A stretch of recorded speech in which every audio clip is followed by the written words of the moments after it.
What was the best and funniest part of this whole experience? Definitely when we were in our tent and we accidentally broke the stove and we tried to rebuild it again, but it wasn't really successful in the end. What was the most difficult part of this experience?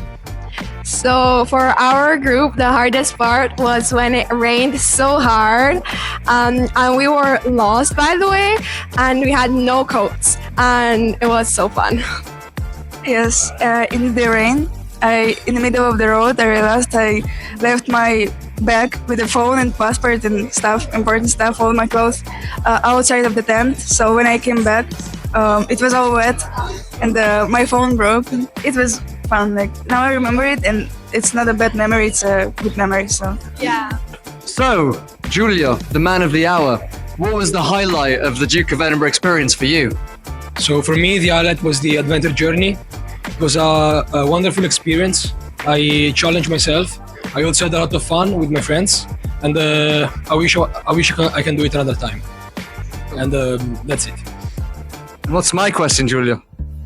Uh, What's my favorite number? No. What's my favorite color? No. What's the question?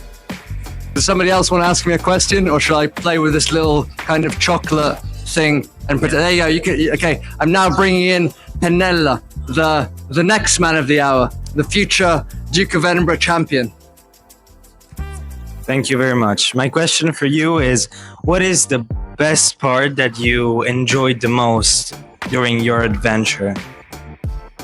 Well, I really enjoyed it when we were above the snow line and all the students were complaining about how cold they were, because I was really warm, and so I found it quite hilarious, to be honest. I also enjoyed it on the first day when it rained a lot, and again the kids got incredibly wet. I got wet as well, but like the distress of them made it just really funny for me as well.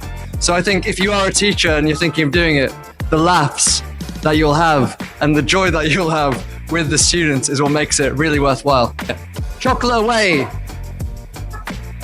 So what stuck with you the most from your experience in Zanzibar? So I would have to say it was probably in the last day in Zanzibar.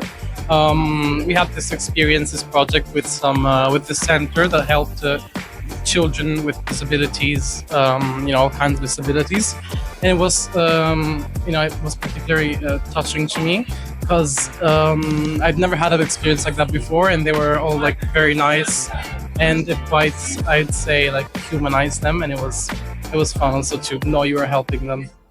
Cosa ne pensa di questo progetto Duke of Edinburgh? È una cosa interessante per i ragazzi perché imparano a stare in mezzo alla natura, imparano a cavarsela soprattutto, ed è un'esperienza importante perché li proietta in quello che sarà il mondo un po' più complicato della realtà che vivono quotidianamente. So do you feel like your daughter has changed throughout this experience, and if yes, why? Absolutely. This has done her the absolute world of good. Learned to be responsible, made new friends, survived the camping, and just come out of her shell a bit. So it's been a great all-round experience. When was the Duke of Edinburgh founded? So the Duke of Edinburgh Award was founded in the 1950s, just after the war, when the population was in pieces and they needed to find something to rebuild the population of the UK. So what the founders of the Duke of Edinburgh were Kurt Hahn, who is an educationalist, the Duke of Edinburgh, and also the man that took the successful team to the top of Everest, so adventures. So what they did is they put together a program where they said that volunteering, so giving something back to your community, a sport, keeping fit, and a skill, learning something new, is really important to help rebuild a community. And then obviously team building, so put them all together, mixed nationalities, mixed abilities, and have an adventure. So the IB was also had the founding members were the founding members of the Duke of Edinburgh. So they said outdoor education is as important as indoor education, and they put these two things together: the International Baccalaureate, which has CAS, and the Duke of Edinburgh International Awards.